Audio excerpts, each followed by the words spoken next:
Assalamualaikum warahmatullahi wabarakatuh. Om Swastiastu, Namo Buddhaya, Salve, salam kebajikan.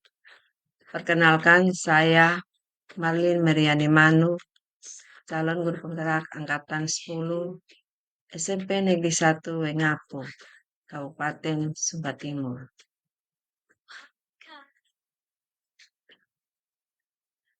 Latar belakang yaitu pendidikan zaman kolonial dan zaman sekarang sangatlah berbeda, yang mana pada zaman kolonial hanyalah untuk kalangan tertentu saja, dan saat ini pendidikan diperuntukkan semua orang.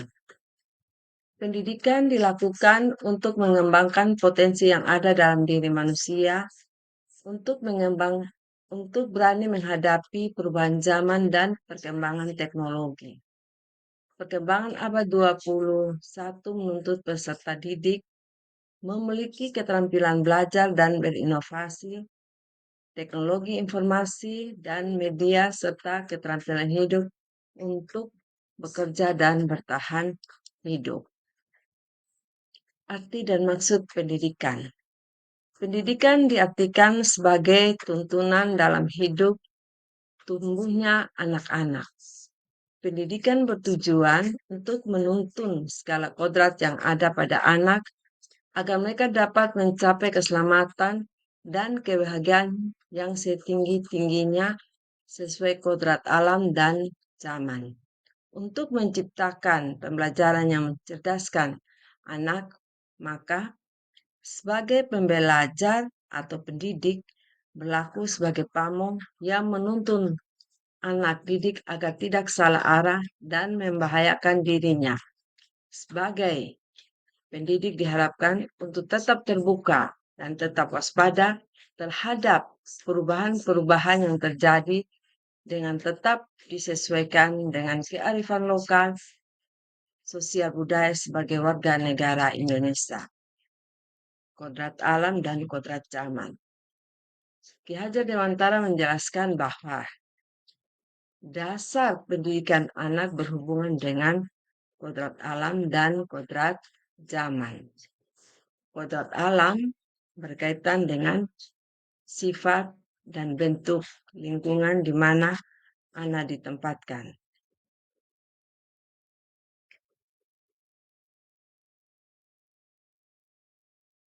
Kodrat alam berkaitan dengan sifat dan bentuk lingkungan di mana anak berada, sedangkan kodrat zaman berkaitan dengan isi dan irama.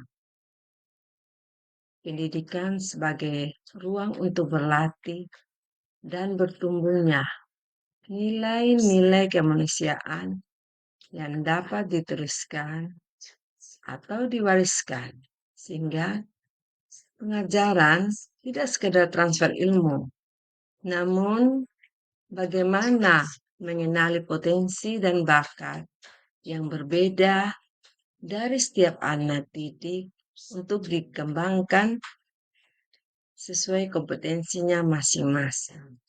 Karena cara belajar setiap anak berbeda, apalagi zaman abad 21 ini. Memberikan kesempatan pada anak untuk mengembangkan keterampilan melalui aktivitas baik dalam kelas maupun di luar kelas yang menunjang kemerdekaan belajarnya. Budi pekerti. Budi pekerti merupakan perpaduan antara cipta, karsa, untuk menghasilkan karsa. Budi pekerti melatih anak untuk memiliki kesadaran diri yang utuh, untuk menjadi dirinya dalam artian kemerdekaan diri dan kemerdekaan orang lain. Keluarga menjadi tempat utama dan yang paling baik untuk melatih pendidikan sosial dan karakter baik seorang anak.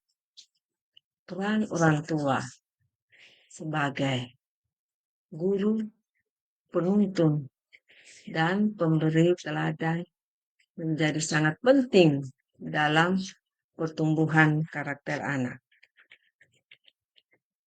Setiap anak dididik memiliki karakter yang berbeda, karena anak itu perlu diberi pemahaman, bimbingan, dan tanpa paksaan, sehingga anak didik dengan niat kesadarannya, kehendak, pikiran yang baik dapat melakukan dan penuh tanggung jawab, serta budi pekerti melatih anak untuk memiliki kesadaran diri yang utuh sebagai individu maupun makhluk sosial. Pendidikan yang berpusat pada peserta didik, yaitu pendidikan yang memerdekakan, memanusiakan, dan berpihak pada murid sesuai dengan asas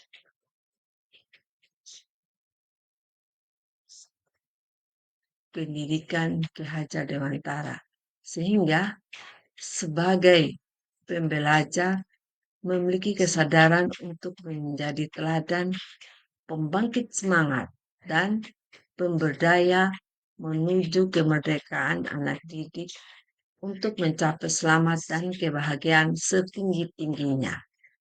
Semboyan Ki Hajar Dewantara, Ngarso Singtulodo, ing Madia Mangunkarso, Tuturi Handayani. Sebagai pembelajar, mendorong tumbuh kembang murid secara holistik, aktif, dan proaktif dalam mengembangkan pendidik lainnya untuk mengimplementasikan pembelajaran yang berpusat pada murid, serta menjadi teladan dan agen transformasi ekosistem pendidikan untuk mewujudkan profil pelajar Pancasila. Proses pembelajaran sesuai karakter, kebutuhan, dan gaya belajar anak didik. Pendidikan yang memerdekakan anak didik dengan memberikan kebebasan untuk mengatur diri sendiri dan berkembang sesuai kodratnya secara lahiriah dan batinnya, sehingga mampu berpikir kritis, komunikasi, kolaborasi, kreatif, dan inovatif. Asas Trikon, yaitu yang pertama, kontinuitas. Bagaimana pendidikan yang harus dilaksanakan secara terus-menerus dan berkesinambungan. Konvergensi, yaitu pengembangan pendidikan yang dilakukan bisa mengambil dari berbagai sumber dan disesuaikan dengan kebutuhan dan potensi yang kita miliki sendiri. Ketiga, yaitu konsentris, yaitu pengembangan pendidikan yang dilakukan harus tetap berdasarkan kepribadian kita sendiri. Refleksi, guru sebagai agen perubahan seyogianya harus dapat mengutamakan dialog kritis ketika membawa misi transformasi, terutama menumbuhkan komunikasi yang baik dan santun kepada ekosistem sekolah, stakeholder, dan masyarakat. Pembelajar diibaratkan sebagai seorang petani yang menyemai dan menumbuhkan beragam tanaman dengan perlakuan yang berbeda.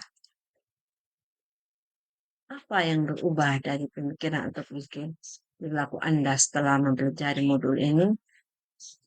Setelah mempelajari modul ini, modul 1.1, maka ada 3 prinsip perubahan, yakni asas Trikon, pembelajaran yang terus berkelanjutan, tanpa melupakan budaya dan sejarah dalam melakukan perubahan. Pendidikan harus memanusiakan manusia dan memperkuat nilai kemanusiaan kita, serta Pendidikan harus menghargai keberagaman dan memerdekakan pembelajar. Hal yang dilakukan pembelajar atau pendidikan. Satu, pembelajaran yang berpusat pada anak didik. Yang kedua, yakni pembelajaran dilaksanakan sesuai kebutuhan anak didik, baik bakat, keterampilan, dan potensinya. Ketiga, yaitu pembelajaran menggunakan model, metode, strategi pembelajaran abad 21, yakni berpikir kritis, kreatif, komunikasi, dan kolaborasi dalam mengenal anak didik. Keempat, yaitu pembelajaran harus dilakukan secara kreatif dan inovatif sesuai kodrat alam dan zaman anak didik. Kelima, pembelajaran memuat aspek kognitif, afektif, dan psikomotor anak didik. Hal apakah yang harus segera saya terapkan lebih baik agar kelas saya mencerminkan pemikiran Ki Hajar Dewantara? Yaitu satu, menanamkan nilai budi pekerti selama pembelajaran untuk mewujudkan profil Pancasila. Kedua, merancang pembelajaran sesuai kebutuhan anak didik yang sesuai kodrat alam dan zaman. Ketiga, pembelajaran yang berdiferensiasi. Keempat, menggunakan model, metode, dan strategi dalam menerapkan pembelajaran abad 21. Kelima, menyajikan proses pembelajaran yang kreatif, inovatif, sesuai kodrat alam dan zaman. Keenam, merancang dan melakukan asesmen yang baik untuk mengukur ketercapaian tujuan pembelajaran. Ketujuh, melakukan refleksi untuk memperbaiki proses pembelajaran. Kedelapan, membuat rencana tindak lanjut atas apa yang telah dilakukan untuk memperbaiki proses pembelajaran. 9, melaksanakan perbaikan proses pembelajaran. Dan 10, melaksanakan evaluasi ketercapaian perbaikan proses pembelajaran. Demikian, terima kasih, salam dan bahagia.